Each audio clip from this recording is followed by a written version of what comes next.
कक्षा में आप सभी का हार्दिक स्वागत है। तो आज हम बायोलॉजी की फर्स्ट यूनिट के 4th लेसन को शुरू कर रहे हैं बेटा। और इस पाठ का नाम पादप जनन की विशिष्ट विधियां, ठीक है। और इसमें अपन अब देखो, पाठ का नाम ही ये लिखा हुआ है पादप जनन की विशिष्ट विधियां।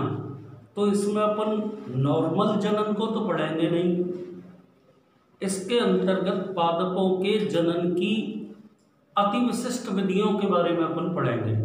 मतलब नॉर्मल से एबनॉर्मल, सामान्य से असामान्य, ठीक है। तो जितनी विधियां भी अपन इस पाठ में पढ़ेंगे वो असामान्य विधियां हैं, ठीक है। तो बेटा सबसे पहला टॉपिक जो इस पाठ में अपन पढ़ने वाले हैं वो है बहुभ्रूणता। इंग्लिश में इसको बोलते हैं बेटा पॉलीएम्ब्रियोनी, ठीक है। तो ध्यानपूर्वक समझाएं। देखो ये आपके सामने मैंने एक छोटा सा बीज बना दिया, ठीक है ना, ध्यान से समझना। आप सभी को मैं बता चुका हूं कि बीज के भीतर भ्रूण एवं भ्रूणकोश उपस्थित होते हैं, ठीक है। जनरली आप ये भी जानते होंगे कि एक बीज के अंदर केवल एक ही भ्रूण पाया जाता है, ठीक है। लेकिन यहाँ पर अपन सामान्य से हटके पढ़ रहे हैं। क्या नाम है इसका? बहुभ्रूणता। यानी कि बीज में एक से अधिक भ्रूणों का पाया जाना क्या कहलाता है? बहुभ्रूणता कहलाता है। तो देखो इसकी परिभाषा क्या लिखेंगे? एक बीज में एक से अधिक भ्रूणों का पाया जाना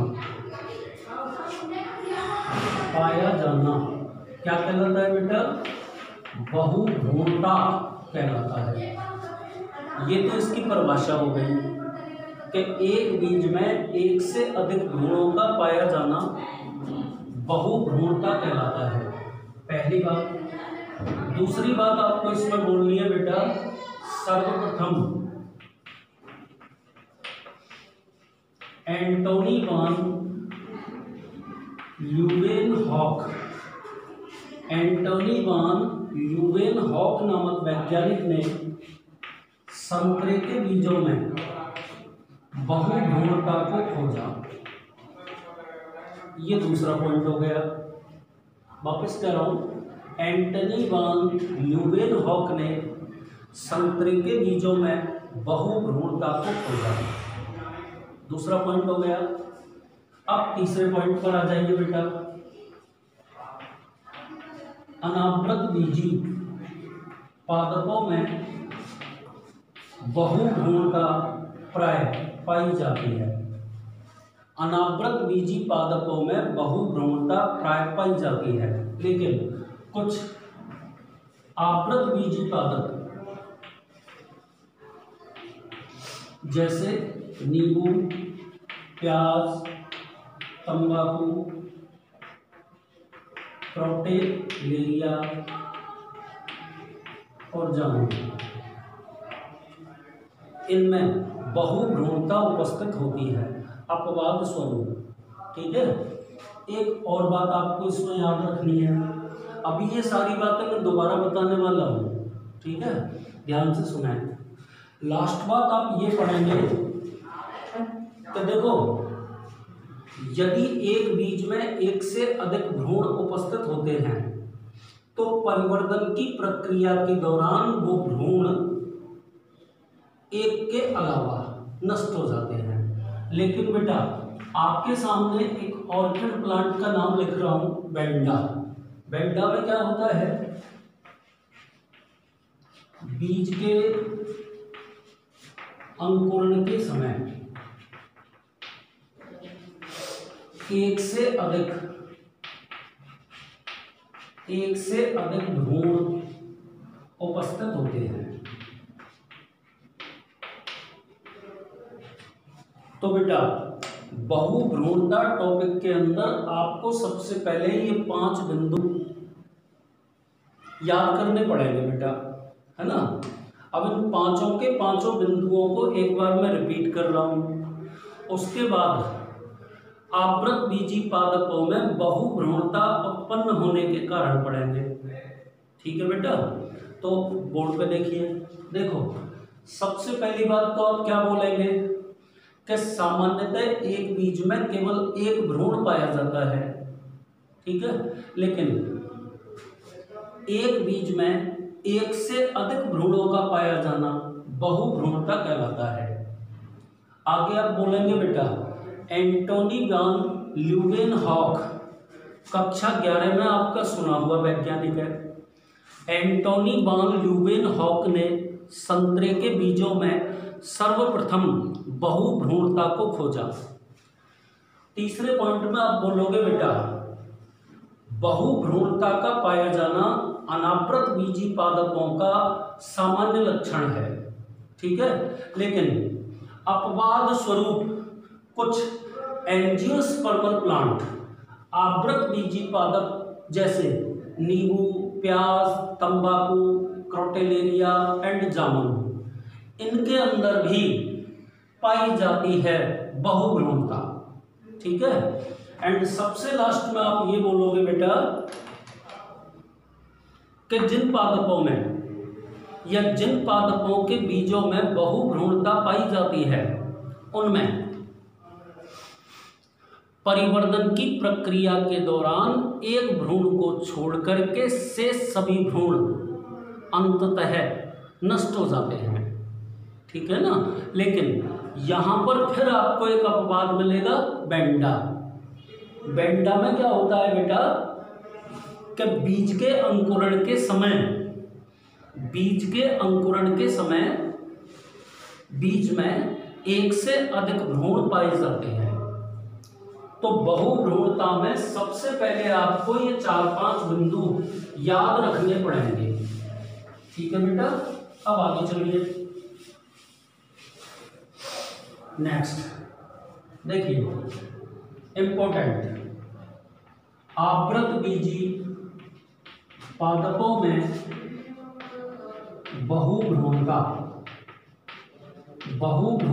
के कारण ये पढ़ रहे हैं अपन कि भाई आवृत बीजी पादपों में बहुभ्रूणता किस कारण से उत्पन्न हो जाती है।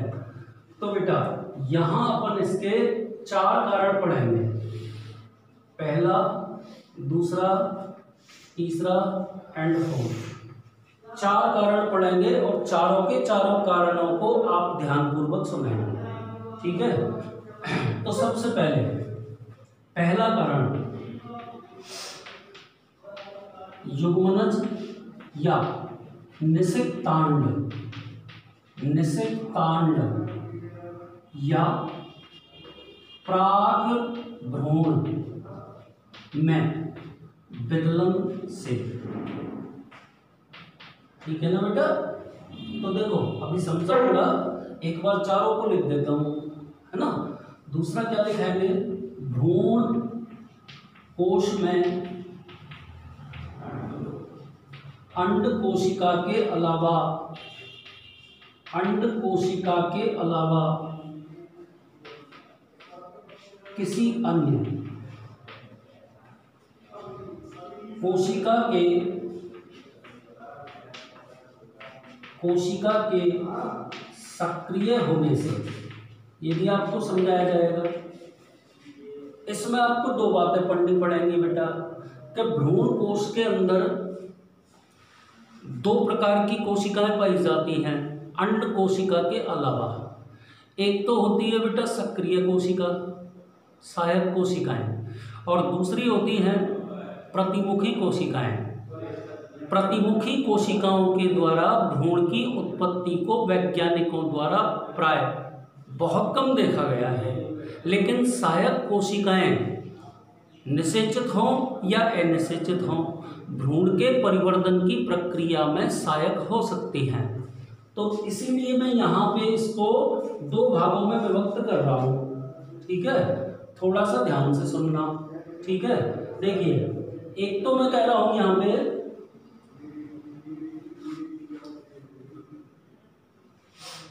अनिषेचक सहायक कोशिका के सक्रिय होने से अगुणित भ्रूण, ठीक है ना।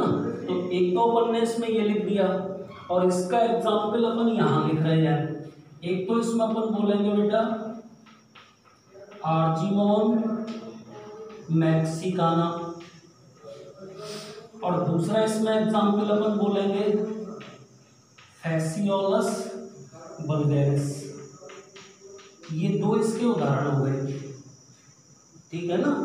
अब दूसरी साइड में आइए, है ना। यहां पर अपन बोलेंगे कि निषेचित सहायक कोशिका के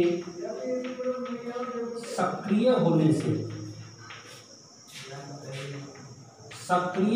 से द्विगुणित भ्रूण की उत्पत्ति,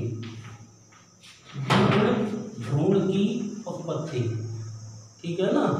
आगे चलिए, इसमें अपन को दो एग्जाम्पल जैसे अपन ने इसमें लिखे हैं आर्जीमोन मैक्सिकाना और फैसियोलस वल्गैरिस, ऐसे ही अपन को दूसरे में लिखने पड़ेंगे। कौन कौन से?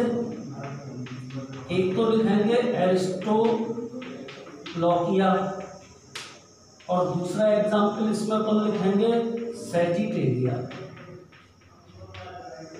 अभी आपको समझाया जाएगा जब आपको और ज्यादा स्पष्ट हो जाएगा। तो ये पहला प्रकार हो गया, ये दूसरा प्रकार हो गया। अब मैं तीसरे प्रकार पे आ रहा हूं और अब अपन को भ्रूण कोश के बाहर जाना है, ठीक है। तो आप बोलोगे भ्रूण कोश के बाहर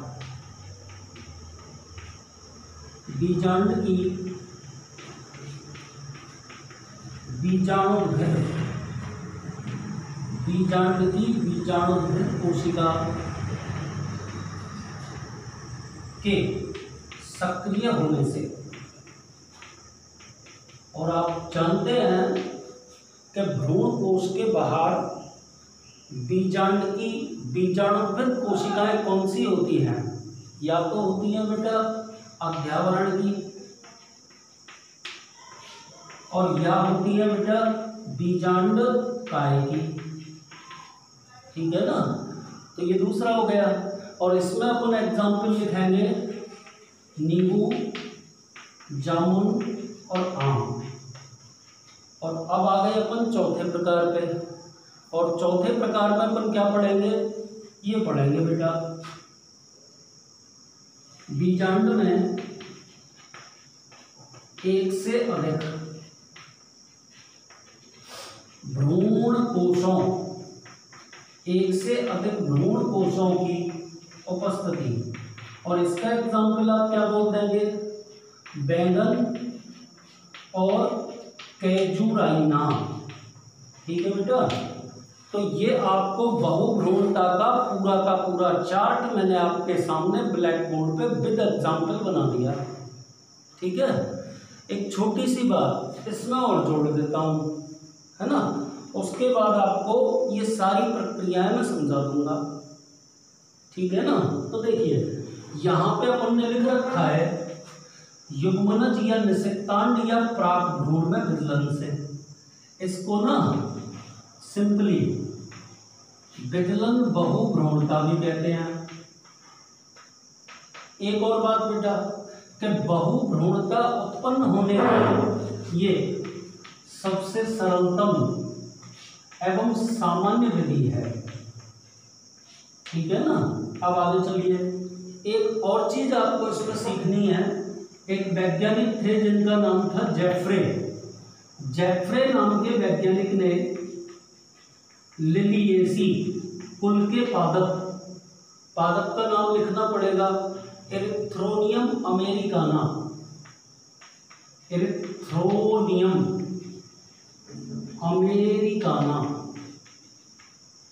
नामक पादप में सबसे पहले बहुभ्रूणता, कौन सी बहुभ्रूणता? विदलन, विदलन बहुभ्रूणता की खोज की। ठीक है, अब ध्यानपूर्वक एक बार पूरे के पूरे टॉपिक को समझ लीजिए। देखो बेटा, मैंने आपको ये बताया कि आवृतबीजी पादपों में बहुभ्रूणता 4 कारणों से उत्पन्न हो सकती है। ठीक है, सबसे पहला कारण बेटा ये है युग्मनज, निषेक्तांड या प्राक भ्रूण में विकलन से। और इस प्रकार की बहुभ्रूणता का दूसरा नाम क्या है? विदलन बहुभ्रूणता। विदलन शब्द का मतलब होता है टूटना। तो आप समझो बेटा, इधर देखो, एक तो नर युग्मक है और दूसरा बेटा मादा युग्मक है। नर तथा मादा युग्मकों के संलयन से युग्मनज विकसित होता है। क्या विकसित होता है? युग्मनज। और बेटा प्लांट के सेंस में युग्मनज को निषेक्तांड कहते हैं। तो अब आप समझ सकते हैं कि युग्मनज और निषेक्तांड तो एक ही बात हो गई। ठीक है, और यही युग्मनज आगे जाके भ्रूण का विकास करता है। तो भ्रूण की जो प्रारंभिक अवस्थाएं हैं उनको बोला जाता है प्राक भ्रूण, है ना। तो अब ध्यान से आप एक लाइन सुन लें, और वो लाइन मुझे क्या बोलनी है कि युग्मनज या निषेक्तांड एवं प्राक भ्रूण की कोशिकाएं अविभेदित प्रकार की होती हैं, वो दूसरी अन्य प्रकार की कोशिकाओं में रूपांतरित हो सकती हैं। तो बेटा अब आप सोचिए कि यदि युग्मनज, निषेक्तांड अथवा प्राक भ्रूण में विकलन हो जाए, या यूं कह दीजिए कि युग्मनज, निषेक्तांड अथवा प्राक भ्रूण किसी कारणवश 2 या 2 से अधिक टुकड़ों में टूट जाए और प्रत्येक टुकड़ा विकसित होकर भ्रूण का विकास कर दे, तो पॉलीएम्ब्रियोनी अथवा बहुभ्रूणता डेवलप हो जाएगी। ठीक है ना। तो आप इसको लिखना कैसे शुरू करोगे बेटा कि आवृतबीजी पादपों में विकलन बहुभ्रूणता उत्पन्न होने की सरलतम एवं सामान्य विधि है। इस विधि के अंतर्गत, ध्यान से सुनना, इस विधि के अंतर्गत युग्मनज, निषेक्तांड या प्राक भ्रूण में विकलन होने से उत्पन्न हुए छोटे छोटे खंड परिवर्तित होकर नए भ्रूणों का विकास करते हैं। और एक लास्ट लाइन बेटा इसमें ये जोड़ देंगे कि जेफ्रे नामक वैज्ञानिक ने लिलिएसी कुल के पादप एरिथ्रोनियम अमेरिकाना, या अमेरिकानम कह दो, एरिथ्रोनियम अमेरिकानम नामक पादप में विकलन बहुभ्रूणता को सर्वप्रथम देखा। ठीक है ना। तो इस प्रकार अपन ने एक प्रकार की बहुभ्रूणता को पूरी तरह से खत्म कर दिया। अब अपन दूसरे कारण पे आ गए। दूसरा कारण क्या लिखा है बोर्ड पे? भ्रूण कोश में अंड कोशिका के अलावा, भ्रूण कोश में अंड कोशिका के अलावा किसी अन्य कोशिका के सक्रिय होने से। अब गौर करना, देखो मान लो कि ये मैंने भ्रूण कोश बना दिया। ठीक है, भ्रूण कोश में 3 अगुणित कोशिकाएं, अगुणित प्रतिमुखी कोशिकाएं निभागी सिरे की ओर उपस्थित होती हैं, और 3 अगुणित कोशिकाएं जिन्हें सम्मिलित रूप से अंड समुच्च कहते हैं, बीजांड द्वारी सिरे की ओर उपस्थित होती हैं। ठीक है ना। अब देखो, अंड कोशिका तो युग्मक संलयन की क्रिया द्वारा भ्रूण के निर्माण में मदद करती ही करती है। अब इसके अलावा इसका भ्रूण के परिवर्तन में कोई रोल नहीं होता, ये तो केवल भ्रूण कोश का विकास करती है। अब कौन कौन सी 2 कोशिकाएं बची? एक तो बची बेटा प्रतिमुखी कोशिकाएं, और दूसरी कौन सी कोशिकाएं बची? सहायक कोशिकाएं, अंड कोशिका के अलावा। ठीक है ना। अब ध्यानपूर्वक सुने, देखिए सहायक कोशिकाएं, गौर से सुनना, एवं प्रतिमुखी कोशिकाएं, दोनों ही प्रकार की कोशिकाएं अगुणित होती हैं। अब वैज्ञानिकों ने बेटा प्रतिमुखी कोशिकाओं के द्वारा भ्रूण के निर्माण की प्रक्रिया बहुत रेयर केस में पाई है, मतलब बहुत ही रेयर केस में प्रतिमुखी कोशिकाएं सक्रिय होकर भ्रूण का विकास करती हैं। तो अब केवल और केवल किन कोशिकाओं के बारे में अपन को कहना पड़ेगा? सहायक कोशिकाओं के बारे में। और क्या क्या पड़ेगा बेटा? नीचे लिखा हुआ है, ध्यानपूर्वक बोर्ड पर देखें। देखिए आर्चिमोन मैक्सिकाना और फैसियोलस वल्गैरिस, ये मैंने आपके सामने दो पादपों के नाम लिख दिए। ठीक है। इन दोनों पादपों के अंदर अनिषेचित सहायक कोशिका सक्रिय होकर अगुणित भ्रूण का विकास कर देती है। याद रखना पड़ेगा। वापस कह रहा हूं कि आर्चिमोन मैक्सिकाना एवं फैसियोलस वल्गैरिस में अनिषेचित सहायक कोशिका सक्रिय होकर अगुणित भ्रूण का विकास करती है। इन अदर हैंड ये दो पादप लिखे हुए हैं। एक तो लिखा हुआ है बेटा एरिस्टोलोकिया, पादप का नाम क्या है? एरिस्टोलोकिया। और दूसरा पादप कौन सा है? सैजिटेरिया। ठीक है। इन दोनों पादपों के अंदर निषेचित सहायक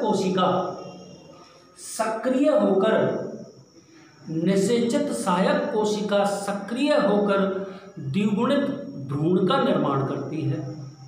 तो बेटा देखो, एक प्रकार से तो भ्रूण युग्मक संलयन की क्रिया द्वारा निर्मित हो जाता है, और दूसरे प्रकार से भ्रूण बेटा इन्हीं बीजांडों के अंदर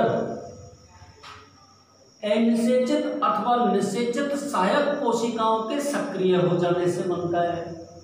तो कुल मिलाकर भ्रूणों की संख्या बीजांड के भीतर या बीज के भीतर एक से अधिक हो जाती है। तो बेटा ये आवृत बीजी पादपों में बहुभ्रूणता उत्पन्न होने का दूसरा कारण पढ़ लिया। तो एक मिनट मुझे बताओगे आप, क्या पूछना है मुझे? सुनिए कि भाई आवृत बीजी पादपों में बहुभ्रूणता किन कारणों से उत्पन्न होती है। तो इसके लिए बेटा अपन दो कारण पढ़ चुके हैं। कौन कौन से दो कारण पढ़ चुके हैं? पहला कारण तो आपने कौन सा पढ़ा? युग्मनज निषिक्तांड और प्राग भ्रूण में विचलन से। दूसरा कारण कौन सा पढ़ा आपने? दूसरा कारण आपने पढ़ा कि भ्रूण कोश में उपस्थित अंड कोशिका के अलावा अन्य कोशिकाओं के सक्रिय होने से भ्रूण की उत्पत्ति, है ना। अब अपन तीसरे पॉइंट पर आ गए बेटा। तीसरे पॉइंट को पढ़ने के लिए अब हमें भ्रूण कोश के बाहर निकलना पड़ेगा। ठीक है ना। और आप सब जानते हैं कि भ्रूण कोश के बाहर बीजांड में बीजांडकाय और अध्यावरण होते हैं। आप ये भी जानते हैं कि बीजांड के बीजांडकाय और अध्यावरण की कोशिकाएं द्विगुणित होती हैं, यानी कि ये बीजाणुद्विद कोशिकाएं हैं। तो बेटा कई बार बीजांडकाय अथवा अध्यावरण की यानी कि बीजाणुद्विद ऊतक की कोशिकाएं सक्रिय होकर भ्रूणों का विकास कर देती हैं। ठीक है।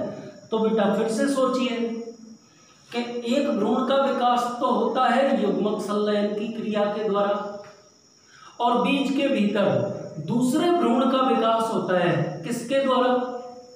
दूसरे भ्रूण का विकास होता है बीजांड की बीजाणुद्भिद कोशिकाओं के सक्रिय होने से। और बीजाणुद्भिद कोशिकाएं आपको मैं बता चुका हूं, एक तो अध्यावरण की और दूसरे बीजांडकाय की।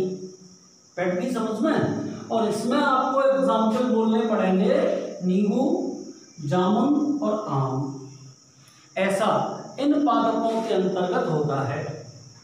और चौथे वाले में तो कहानी बिल्कुल ही अलग है बेटा। अब आपको थोड़ी सी कल्पना करनी पड़ेगी मेरे साथ साथ। कैसे? देखिए, ये मान लीजिए मैंने आपके सामने बीजांड बना दिया, बीजांड का बीजांडकाय, ये लिख दिया। अब आप कल्पना कीजिए कि इस बीजांडकाय के भीतर मान लीजिए एक से अधिक भ्रूणकोश उपस्थित हैं। तो गौर कीजिए बेटा कि प्रत्येक भ्रूणकोश के अंदर अंडकोशिका उपस्थित होगी कि नहीं? अंडकोशिका के अलावा सहायक कोशिका और प्रतिमुखी कोशिकाएं भी होंगी, ठीक है। और बेटा वो तो भ्रूण के निर्माण में भाग लेंगी ही लेंगी। कौन सी कोशिकाएं? अंडकोशिकाएं। उसके अलावा सहायक अथवा प्रतिमुखी कोशिकाएं भी सक्रिय होकर और नए भ्रूणों का विकास कर देंगी। तो आप समझ सकते हैं बेटा कि यदि बीजांड में एक से अधिक भ्रूणकोश उपस्थित हैं, ठीक है, तो उस स्थिति में भी बीज के भीतर बहुभ्रूणता उत्पन्न हो जाती है। तो अब आपको दोबारा से सुनना पड़ेगा क्या कि आवृत बीजी पादपों में बहुभ्रूणता उत्पन्न होने के कारण कौन कौन से हैं? तो बेटा आपको इसमें 4 कारण याद रखने पड़ेंगे। चारों के चारों कारण एक बार मैं रिपीट कर रहा हूं, एक एक लाइन के हैं, थोड़ा सा दिमाग लगा के सोचना। देखो, पहला कारण तो अपन बोलते हैं विदलन बहुभ्रूणता, सुन लिया। और विदलन बहुभ्रूणता का मतलब क्या है? युग्मनज, निषेक्तांड अथवा प्राक भ्रूण में विदलन होने से भ्रूण की उत्पत्ति। दूसरा कारण कौन सा बताओगे आप? बीजांड के भ्रूण कोश में अंड कोशिका के अलावा उपस्थित किसी अन्य कोशिका के सक्रिय होने से। तो अपन ने आपके सिलेबस के अकॉर्डिंग कौन सी कोशिका के सक्रिय होने से भ्रूण की उत्पत्ति की है? सहायक कोशिका। तीसरे पॉइंट पर आ जाइए। अब बेटा आपको ना भ्रूण कोश के बाहर निकलना पड़ेगा। अब आपको तीसरे पॉइंट में बीजांड की भ्रूण कोश के बाहर उपस्थित बीजाणुद्भिद कोशिका के सक्रिय होने से भ्रूण की उत्पत्ति करवानी है। तो ये अपना तीसरा हेडिंग हो गया। जैसा कि मैं आपको बता चुका हूं, नींबू, जामुन और आम, इनके अंदर यही कारण पाया जाता है जनरली। कौन सा कारण? अध्यावरण अथवा बीजांडकाय की कोशिकाओं के सक्रिय होने से भ्रूण की उत्पत्ति। क्लियर? एंड बेटा लास्ट पॉइंट, ये सबसे अलग बात हो गई कि यदि किसी बीजांड में एक से अधिक भ्रूण कोश उपस्थित हों तो बेटा बीज में पॉली एम्ब्रियोनी नेचुरल रूप से पाई जाएगी, ठीक है ना। और इसके एग्जाम्पल अपन ने बैंगन और खजूराइना पढ़े, ठीक है। क्या मतलब हुआ कि भाई जितने अधिक भ्रूण कोश बीजांड के भीतर उपस्थित होंगे, जितने अधिक भ्रूण कोश बीजांड के भीतर उपस्थित होंगे, उतनी ही उनमें अंड कोशिकाएं होंगी। और बेटा उसके अलावा भ्रूण कोश के भीतर सहायक और प्रतिमुखी कोशिकाएं भी तो हैं। ये कोशिकाएं भी सक्रिय होकर के भ्रूण का विकास कर देंगी। तो बेटा आज आपको मैंने ये पढ़ाया इस वीडियो में कि बहुभ्रूणता क्या होती है और आवृत बीजी पादपों में बहुभ्रूणता उत्पन्न होने के कौन कौन से कारण हैं। तो ध्यानपूर्वक शीट में पढ़ना, सारी बात आपको मैं समझा चुका हूँ। कल आपको सबसे पहले बहुभ्रूणता से संबंधित एक बात तो आपको बतानी है, ये जो विदलन बहुभ्रूणता है ना, इसके बारे में। एक्चुअल में एक विशिष्ट पादप के अंदर इसके 3 प्रकार बताए गए हैं और दूसरे बहुभ्रूणता का महत्व क्या है। Thank you.